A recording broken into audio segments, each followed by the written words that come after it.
I'm nuts for Shetland.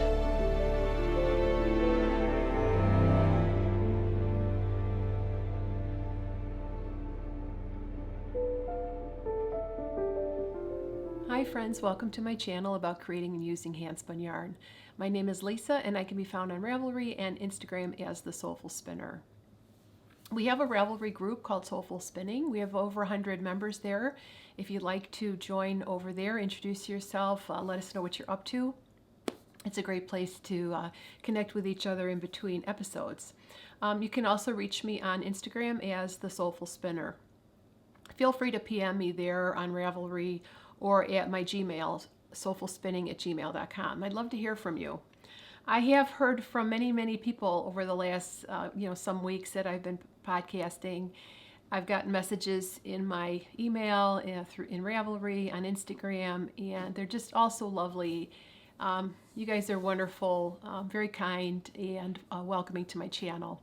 I hardly get any thumbs down, which is really nice.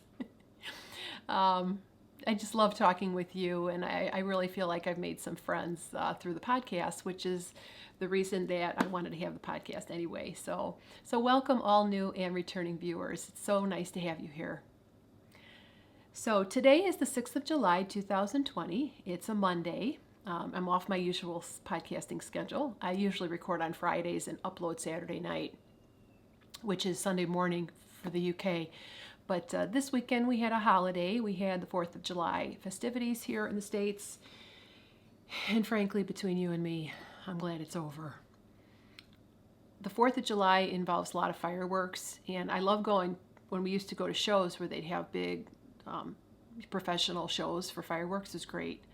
But we've got a lot of people that like to blow off fireworks just in their yards, and all night long it was just really loud and obnoxious. So I sound like an old lady complaining about the neighbors, but it was a bit noisy. But yeah, people are just blowing off steam and having fun. God knows we need it here in the States. Yeah. So, but let's get right into the spinning and the knitting. I'm drinking today a coffee that I made with my husband's AeroPress. The AeroPress coffee maker is so cool. It's a way to make a little shot of espresso. It's really just an elegant system. I'll leave a link to AeroPress below. I have a little video here of me making this coffee. I'll insert it here just so you get an idea.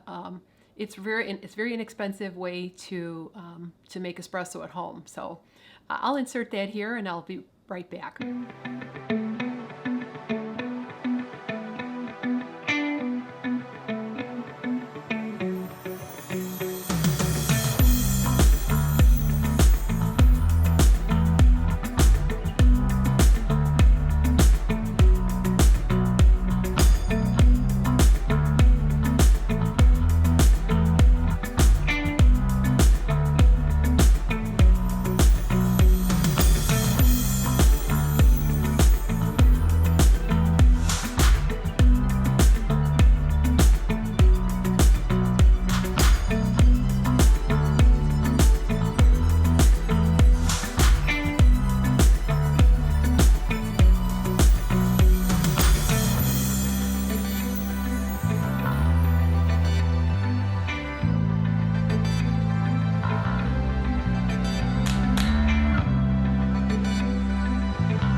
I'm having my afternoon coffee.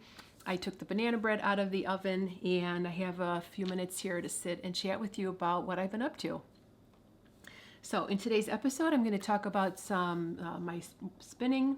It's Shetland all the way for the most part, and my Jacob spin is finished, and I have cast on.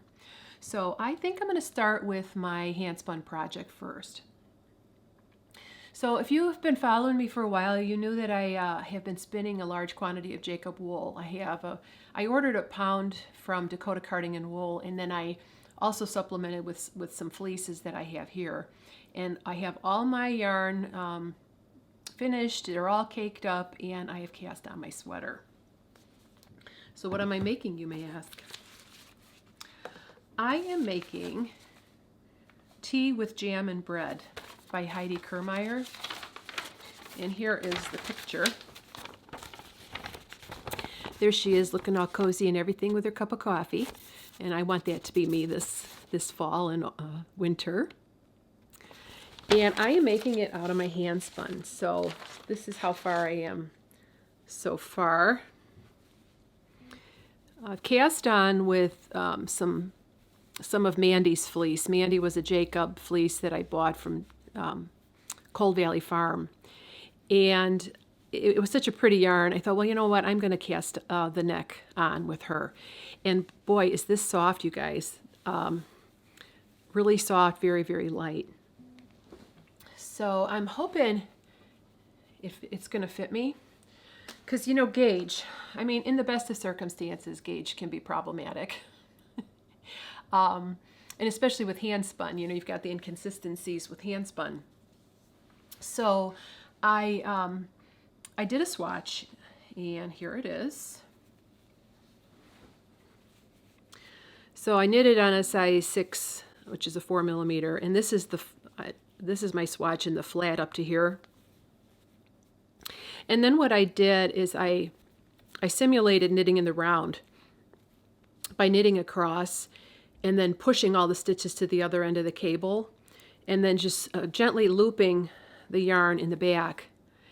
Because I found that, and this is true for a lot of people, that they're in the round, knitting is a little bit tighter than flat. So here was my swatch, and and I measured it, I washed it, I blocked it, and I found that I have 19 stitches for 4 inches.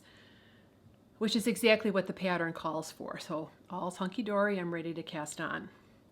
Well, I'm knitting now, and this yarn's just a tiny bit thinner in places, and so I'm getting more like 10 stitches per inch.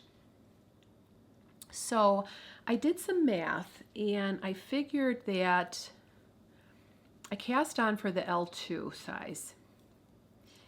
And then what I'm going to do is I'm going to increase, no, I didn't cast on for L2, that's wrong. I cast on the L1. And then what I'm going to do is increase to L2. Because I did my maths and my proportional reasoning, and I determined that with a 10 stitch per inches,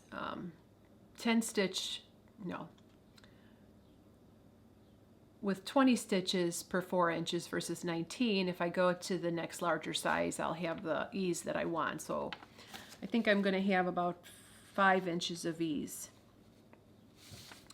So it is a top down, so I am going to put it on, 2 needles or a cable and try it on as I go and see how it's fitting. I think that doing a top down is a really good idea when you're working with handspun, because then you can just make adjustments as you go. So I'm working on the first set of increases, and I have to say this pattern, I've knit Heidi Kermeyer's patterns before. I've knit a linen cardigan that she wrote, and this is a wonderful, wonderful pattern. Very well laid out. Everything's in nice charts. Step by step walks you through what you're supposed to do. So I'm pretty excited about this cast on. Now I just have to decide, how I'm going to work the colors. So I'll show you some of my some of the cakes and tell you what I think I'm going to be doing. Now, I wasn't very good about measuring out the fiber as I was spinning, so some of the cakes are bigger than others, which is fine. It really smells good. I washed this in Kookaburra wash. So Kookaburra makes a really nice scouring agent for fleeces, but they also have a wash that smells so good, and you can use it as a rinse in your final rinse when you do fleeces. And I've been using this when I wash my handspuns. It's really smells really good. Even my husband said it smelled good. So what I'm going to do, I think, is do like a gradient. So I've got I started with the white at the top, and I'm either going to fade, I think I'm going to fade into the darker colors as I go. Frankly, I haven't worked it out yet. I mean, I've looked at different color schemes, but I'm thinking light and then into dark. And I think that the darker skeins. Somebody sent me an email and said it's skein, not skein, which I know it's skein as in neighbor, okay, and I usually pronounce it skein, but every once in a while I slip and I say skein. So please forgive me if I say things incorrectly. I just responded, thank you so much for the correction. Yes, indeed, it is skein. It is not skein. Okay, but so I think what I'm going to do is, well, you know, I can always, I don't really want to swatch anymore. This is the great big swatch here. As I'm knitting, I'm going to check my gauge. So I noticed that some of my darker skeins are a little bit thicker, and I think that by going from light all the way to dark, it might create a little bit larger on the bottom than at the top, so it might create just like a natural A line, which is probably a good thing for me. So I'll just keep trying it on as I go, and it's just well, it's a work in progress. So we're supposed to go out of town in the next couple of weeks, and I'm gonna bring it with me, and hopefully this fall I'll have a jumper to wear for those crisp autumn days, which I can't wait for. So yeah, what do you think? Do you think I should have sharp, contrasty stripes, or, you know, light, dark, or should I go light and then into dark all the way towards the end? And then of course the sleeves are a whole nother story because I don't want them to be completely opposite. So I'll have to do some working out of the pattern as I go, but this Jacob is really, really soft, and I think it's going to be a nice piece for me for the fall. All right, the next thing I wanted to talk about is what I've been spinning up this week. So I finished another little mini skein. I keep saying skein. Please forgive me. It's mini skein. It's skein, not skein. It's skein. You'll forgive me if I say it incorrectly. Anyway, this is a mini skein of Jacob. This is Mandy. I think last week in the last episode I showed the bat. This is about 1.5 ounces, and it's a soft gray, and the more I work with Jacob, the more I love it. It's so soft. It spun so easily, no trouble at all, no neps or anything. So it did take a little bit of work getting the bat. I mean, I had to do quite a lot of picking of the fleece before I made the bat. But after I spun it and washed it, it just blossomed into this beautiful, beautiful little skein of yarn. So I finished that, and I also did a skein. Skein. It's skein as in rain.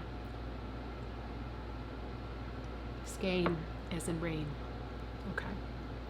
So The other skein that I finished was a skein from a super fine Shetland fleece that I purchased from Whispering Pines Shetlands. And this was from the bat that I had an unfortunate incident with this fiber at the beginning. I had flicked all the locks and then I put it through the drum carder, and it created all these noils in the bat. And I was very disappointed. Luckily, it was under 2 ounces that happened with. And since then, I have found a correct way, a better way to make a bat with superfine Shetland.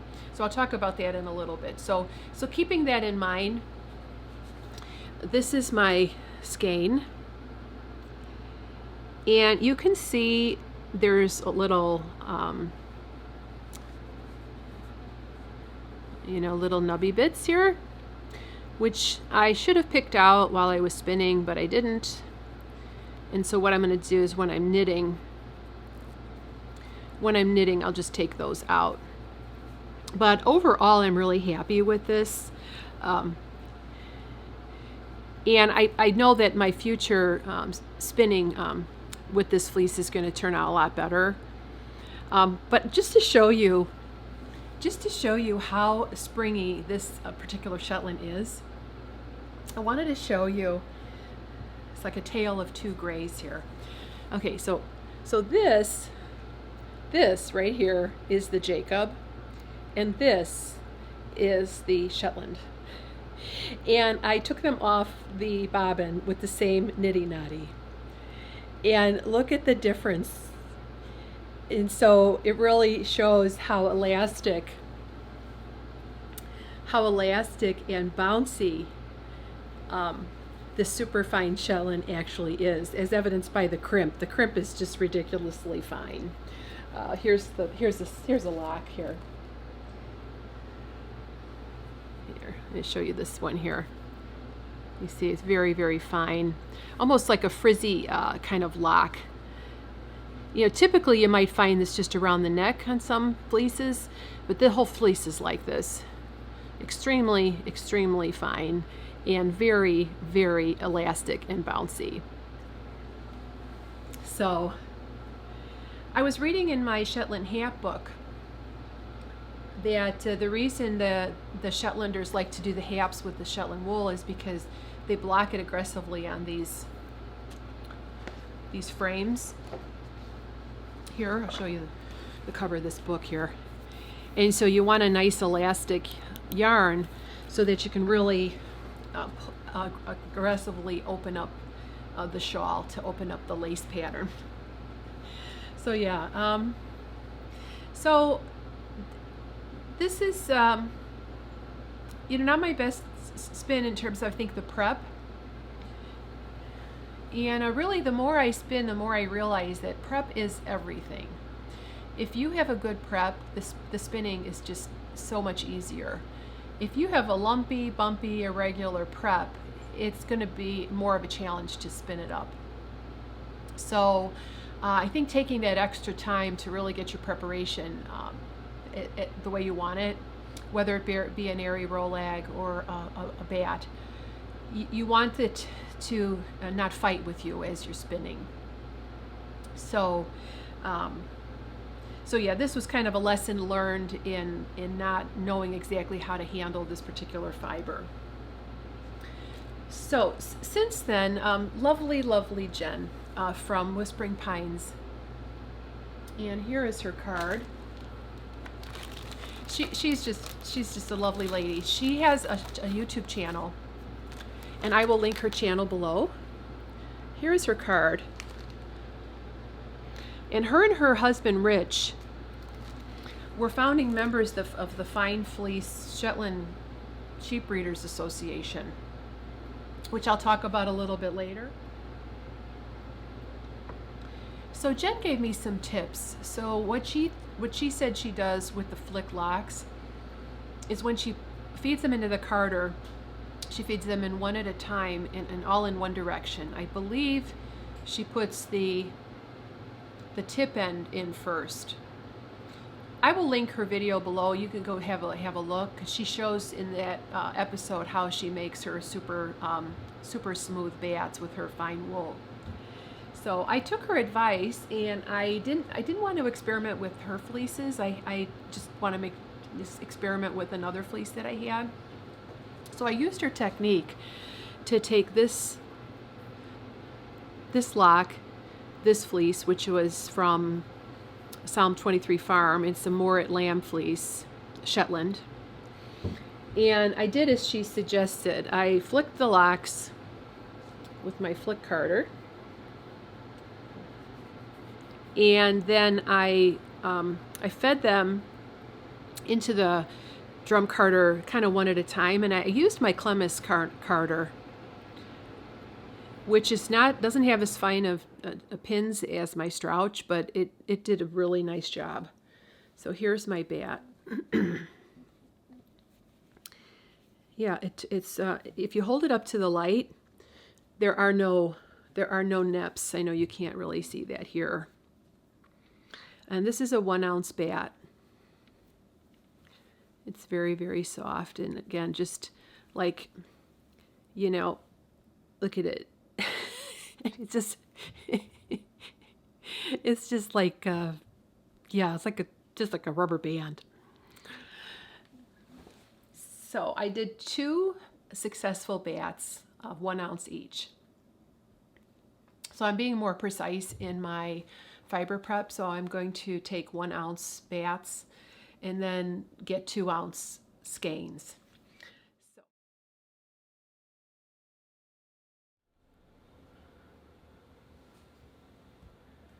I'm just finishing up the first bat of my Morat Shetland. So this is the other 1 ounce bat that I'm going to put on a separate bobbin. And this is the wash lock. So I flicked the tips and the butt end, and I made 2 1 ounce bats. And on this bobbin, all I have left is these two little nests here. Very soft, very springy, and very light. So I thought I would just sit and spin just a little while before I go downstairs and chit-chat with you about what I've been up to this week.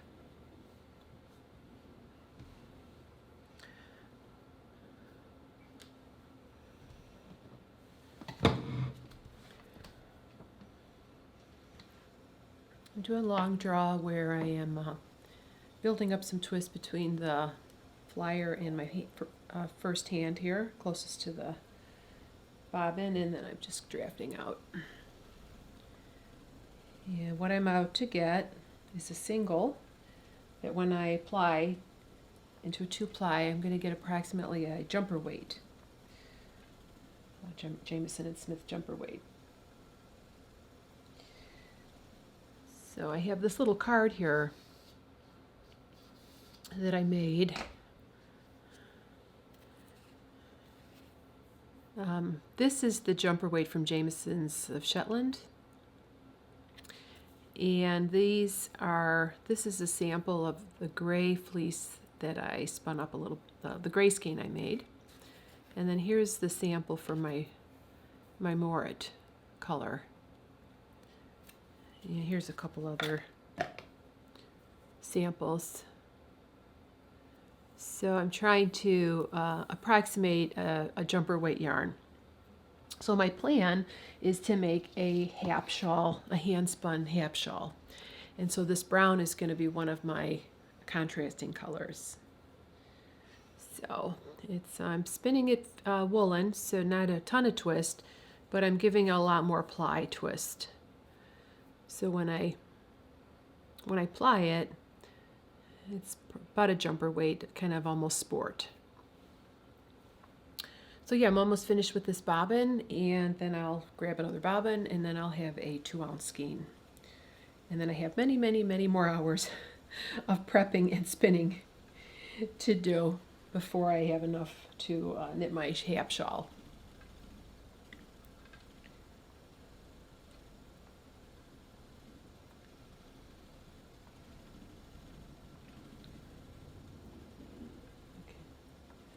once I get into a groove, I just sort of pause for a moment, build up some twist, pinching here, and then I pull back. This bat's spinning really easily because it's still got a little bit of lanolin in it. And so that little bit of grease, it's nice and soft. It's just making it draft very easily. So I was reading in Susan Miller's book about Hapshaw's how the spinners of Shetland would put oil on their fleece for spinning, for prepping and spinning. So I thought that was interesting. You know, we tend to scour out everything. And I'm getting a little thin here. Check my ply twist here. I think that's still okay. So then so what I did is I deconstructed the Shetland into its one ply. Of course, this has been finished, and I'm not, you know, it's a little different, but, and then I have a sample, and then every now and then I'm just testing my sample, my current fiber spin against the sample here.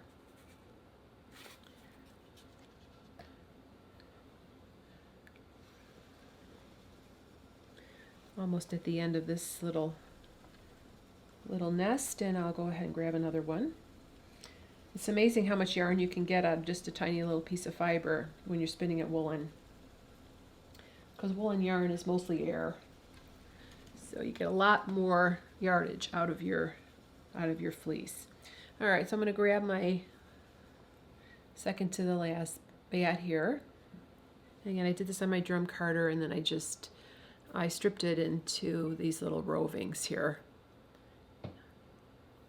And they're all pretty much going in the same direction, so it's not a true woolen. Most of the fibers are parallel here.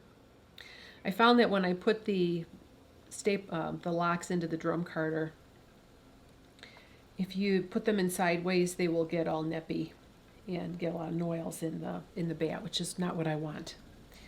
So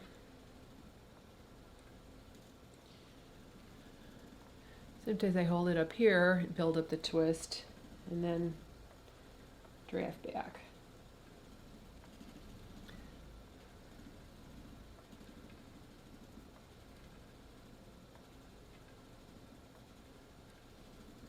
Getting a nice, consistent, even, thin single using this method.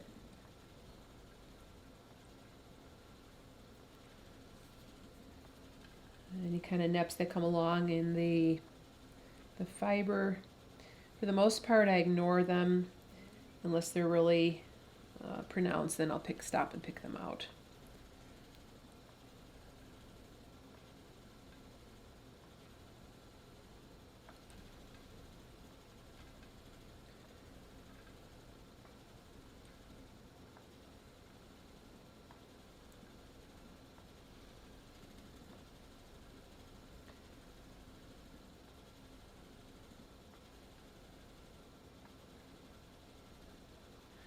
Alright, let me check my, so yes, it's getting a little thinner, but for the most part it's a fingering weight. Of course, I think this is going to puff up quite a bit when I wash it, since it's got a little bit of the grease in it. So I think once I wash it and I thwack it, it's going to fluff up a little thicker than this here.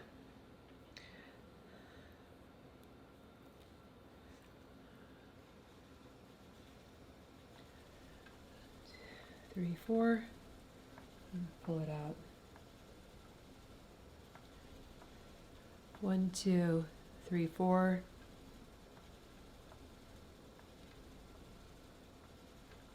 Draft it out. 1, 2, 3, 4. Draft it out. 1, 2, 3, 4. Draft it out.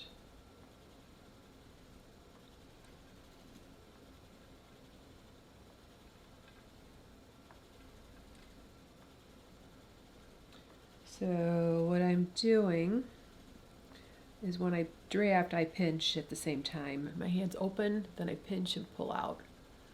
Pinch and pull out. So this is constantly opening and closing here to give me something to draft against. So I think they call this supported long draw. It's not English long draw.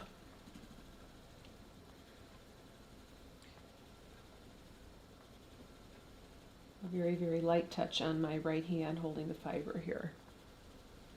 I've been looking at Sharon Miller's book on haps, and I do see that the spinners of Shetland have the wheel on the right, flyer on the left, and they are shown in the postcards holding their fiber in their right hand. So I feel like I'm in good company with my style of spinning.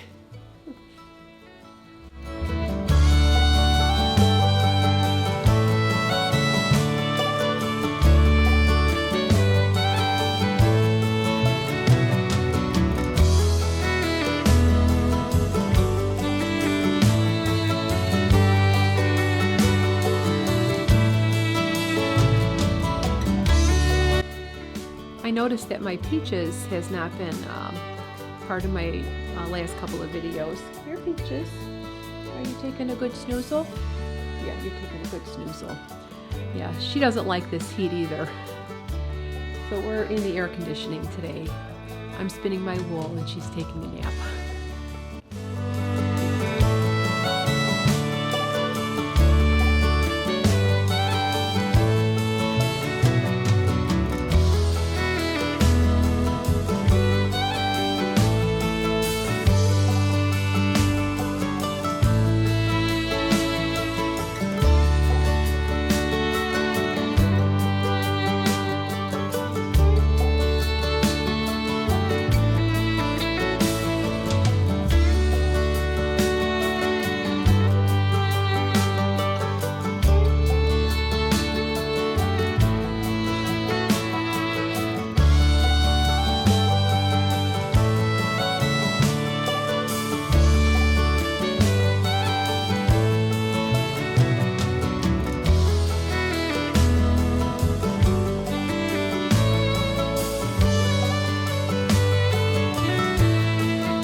So this is going to be one of my contrast colors. I haven't decided what color I'm going to knit my hap in. I'm going to do some swatching and some experimenting.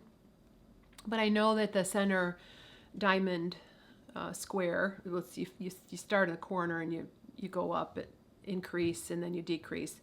The center is going to be either a white or a cream color. And then I think I'm going to stripe the natural shades with the old shale pattern, and then I'll use the same color for the edging as the main body of the shawl.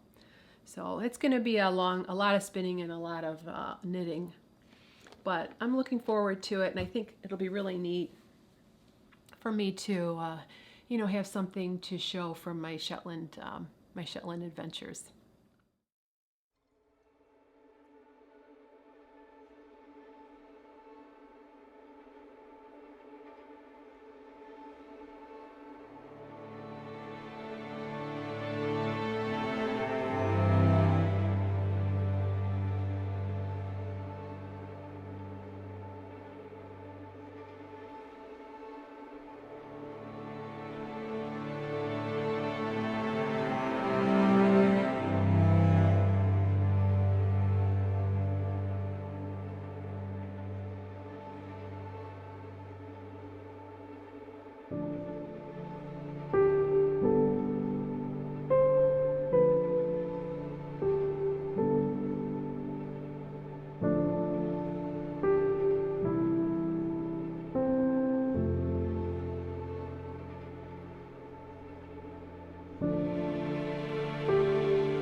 So I'm going to read an article here that I found from the Livestock Conservancy about the Shetland breed, and I think it gives a nice synopsis and summary of the breed.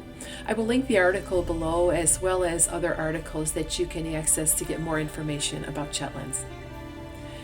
Sheep have lived on the Shetland Islands for well over 1,000 years, adapting to the harsh environment and thriving in the cold, wet climate.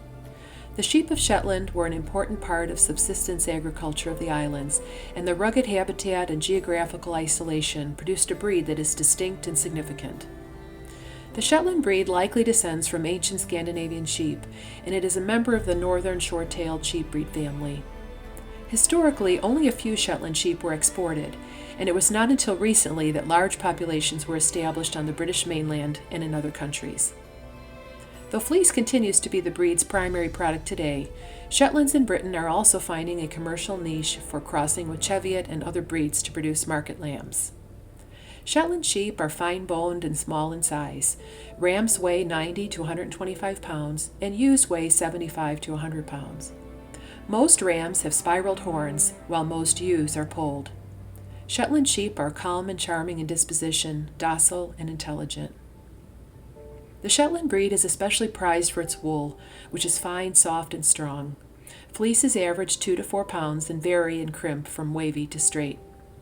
Other characteristics of the fleece vary according to recent selection history. Populations of Shetlands in Britain, for example, have been selected for more standard characteristics. These sheep tend to be single-coated, with fiber diameter averages of 23 microns and staple lengths of 2 to 5 inches. Land-raised populations, such as those on the island of Fula, include a greater range of fleece types. These sheep may be double-coated, with coarser outer wool of 30 to 40 microns and finer inner coat wool of 12 to 20 microns. 11 colors and 30 color patterns are recognized in the Shetland breed. This diversity is a great asset both to the breed and to the fiber artisans who enjoy using its fleeces.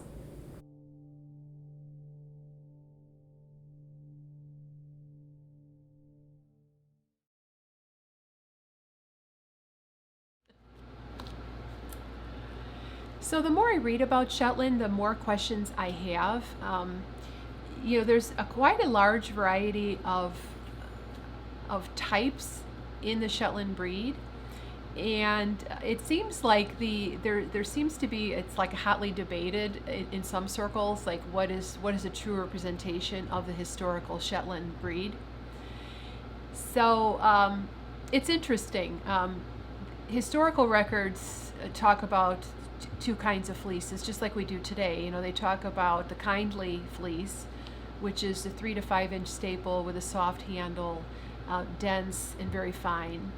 And then they talk about the more dual coated or beaver type sheep, where you would have the soft undercoat and the long outer coat, similar to an Icelandic or one of the Scandinavian breeds.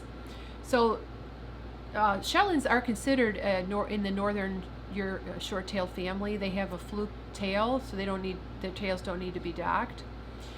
It seems to me that the historical sheep were similar to the Soe, and then the Vikings probably brought sheep from where they were living, and we created the Shetland breed. But there's the super fine Shetland, single-coated, really on par with any merino. And then there's the more longer, wavy type. So it's just really interesting. So I guess in 1927 in Scotland, in Shetland, they were concerned about the breed being lost. There'd been a lot of crossbreeding with Cheviot and Scottish Blackface for larger animals, and there was a group that wanted to preserve the Shetland breed. So they created this standard, the 1927 flock book. I'll leave links below to websites where you can read more about this. But the Fine Fleece Association here in the States, what they have done, and they're actually a recent development, the Fine Shetland sheep wool. They actually formed this in 2009. So this is not a very old organization. So there's the National Association of Shetland Sheep Breeders, and this is sort of like, these are like a subset of that. It seems to me that there is a wide variety of acceptable types of fleeces, and again, it's what suits your purpose. If you want to make something nice to skin, next to skin, or for a baby, or something just really luxurious, you could go with the super fine. If you want to make something more durable, like a durable sweater, or if you wanted to do weaving, maybe you would take one of the one of the more medium fleeces. So in the Fleece and Fiber Source book, I guess Deb Robeson actually wants to do, she did a Kickstarter. I'm not sure how it worked out, but she was trying to raise money so she wants to write another book about Shetland, and I think it would be really interesting.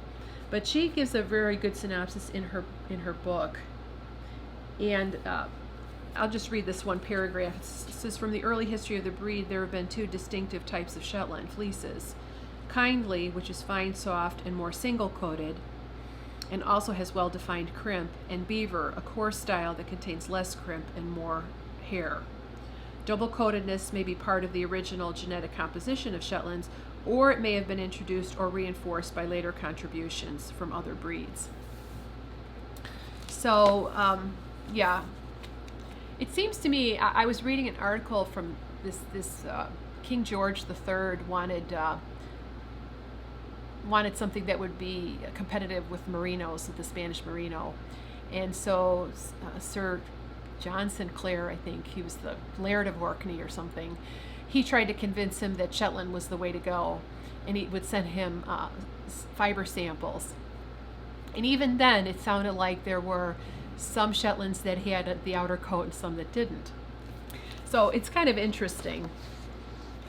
Even in this book, she talks about the Shetlands as molting their undercoat in the spring, where they would rue the soft undercoat, and then the outer coat would molt later on in the fall, and then they would grow new.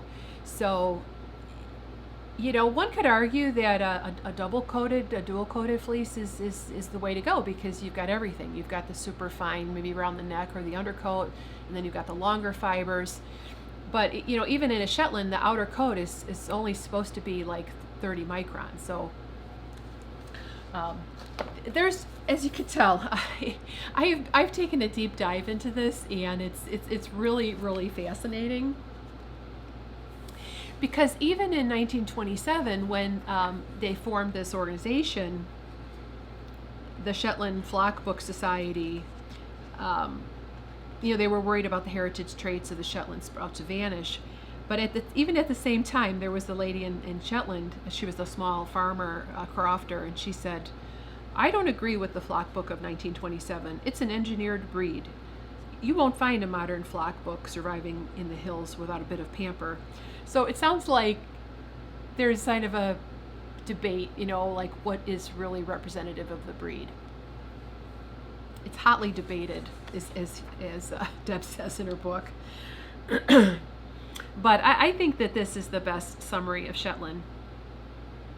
One experienced breeder described the perfect Shetland fleece to us as being single-coated with a slight feathery look and having an average micron count in the mid-20s, a staple length between 3 and 5 inches, a very soft and silky feel, and nicely defined and even crimp. Of course, other breeders will have different opinions. So she distinguishes the true double coat, the transitional double coat, and single coated. Do you guys know anything about Shetlands? It's really, really fascinating. There's a little blurb in Elsie Davenport's book where she talks about different sheep breeds that are available to spinners in 1950. And this is what she says about Shetland. They are native to Orkney and Shetland, are small goat-like creatures. The lambs are so tiny that they can, and do, shelter from the cold, wet wind in a rabbit hole. The climate is perpetually moist, and the sheep grow an outer coat of hair in addition to the exquisitely fine, soft wool. The sheep are not shorn, the wool is rude, i.e. plucked in July. It is sad that the decline in demand for this very beautiful wool, coupled with the drive to produce more meat, has led to the introduction of blackfaces and Cheviots, and the purebred Shetland is fast disappearing. No wool is more rewarding for the hand spinner and knitter. So we're glad that she was wrong, and the Shetlands are alive and well, and breeders are breeding for different types, and it's just a rich breed that that you could really spend a lifetime learning about. So speaking of Shetlands, so I went through I've been going through my stash, you know, as one does when one is off in the summer, and I found another Shetland fleece that I forgot I had. When I think this was the second fleece I bought after the Morit that I bought at the Michigan Fiber Festival. And I bought this fleece from a lady on Etsy, and it's called Rustic Roots. And I'll show you a couple of locks from that fleece here. So she's a hobby farm. She doesn't have a lot of sheep. So this is a lock, and you can see it's a typical fine Shetland fleece. Not quite as soft as what I'm getting from Whispering Pines, but very beautiful. It's a cream color. I filmed a little video of me kind of going through the fleece just this morning, and I'll insert that here so that you can get a better look at it. So you know you have too much fleece when you are going into your stash looking for something and you find a fleece that you totally forgot you had. This is a fleece, guess what? It's Shetland. I put this masking tape on the old pillowcase. Her name was Latte, and I bought this. I had to look at my records to see when I purchased this this fleece, but I bought it from a lady on Etsy. I did mark it, thank goodness. And so this is also Shetland, and I think I'm learning so much about the breed. This is a very, it was not coated, you could tell that because there's lots of, well, not too much veg matter, but I think with combing it come out quite nicely. This is mostly a cream color, but it's got a little bit of gray. And it's really pretty. It's very similar to Emma from the other fleece I'm working with, except this is I think a tad bit coarser, but very soft nevertheless. And here I found what looks to be a rolag inside here. So you can see there's a little veg in there. So I'm going to experiment with this one too and see how it compares with my other Shetlands. I'm finding the more I research Shetlands, the more questions I have. I'm going to share with you in a little while some of the things I've learned, and you know, I'd love to hear from you and your experience with Shetland, especially if you're in the UK or Scotland. There just seems to be a lot of controversy about what is a true Shetland type. So yeah, so I thought it would be fun just to show you guys this one. And yeah, it's not a bad rolag. This must just sticking in the bag.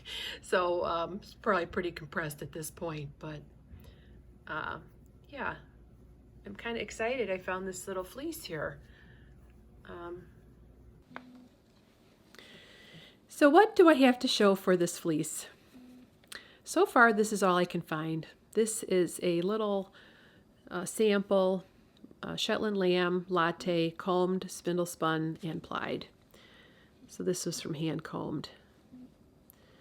Very soft. Doesn't really have a luster. They describe Shetlands as being cottony or silk. They can be cottony feeling or silky feeling. So yeah, I've got that little. So I think this fleece has got very inconsistent lock lengths throughout the fleece. Some of them are about 4 inches, and then some of them are a little bit shorter. So, but yeah, you can see all those fine little crimp. So yeah, you can get fine Shetlands in the U.S. You just have to know where to look, I guess.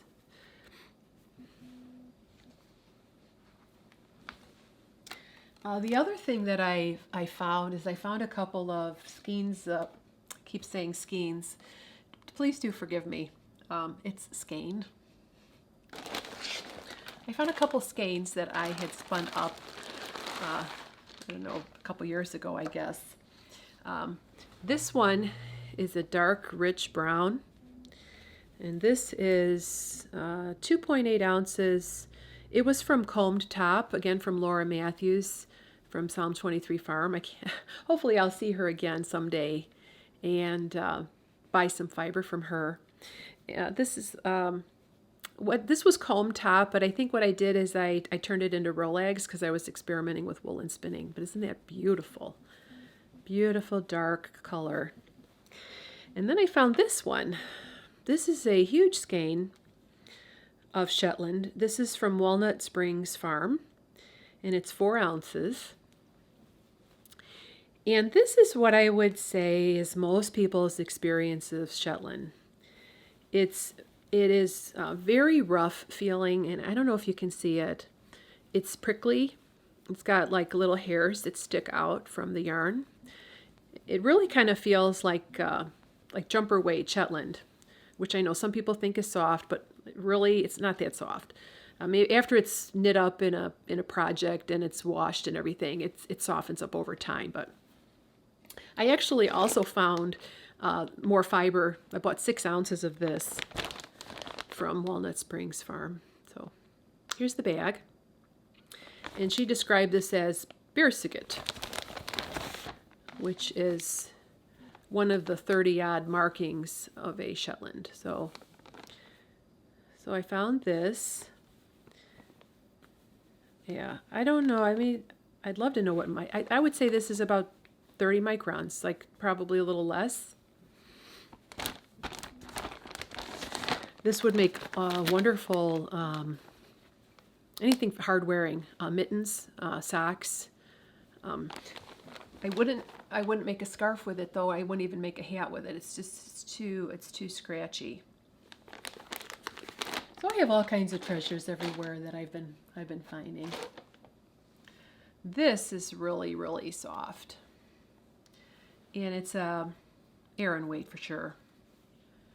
So yeah, I found that stashed away. What else did I find? Oh, and then the other thing I found is this.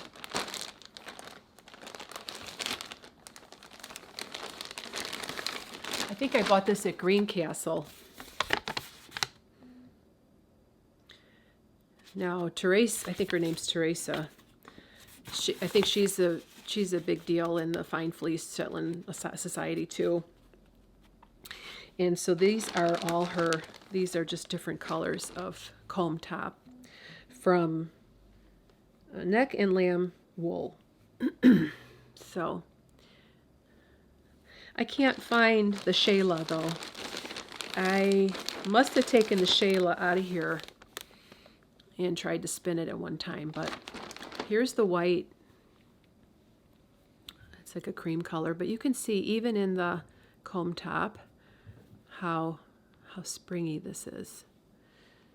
So yeah, if I was not preparing my own fleece from raw, I would buy more of this for sure. The prep is beautiful. It's just a beautiful, open, nice combed top. So that's Under the Sun Shetland comb top. I don't know if she has an Etsy shop or not. I haven't really checked lately.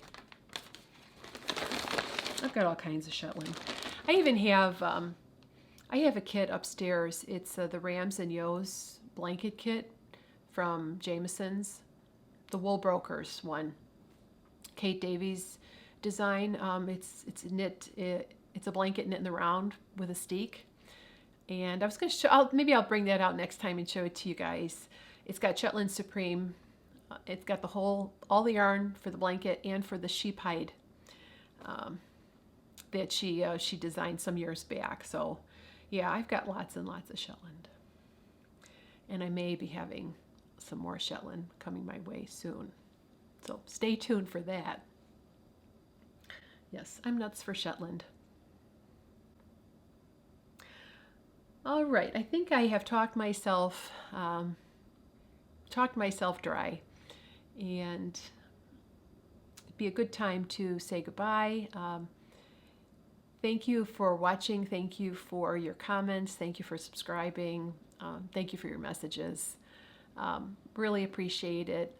Love to hear from you. I hope you have a good week. I hope you're safe and you get to have some fun this summer or this winter. Hi, Terry, if you're watching. So until next week, friends, have a good week, and I'll talk to you soon. Bye-bye.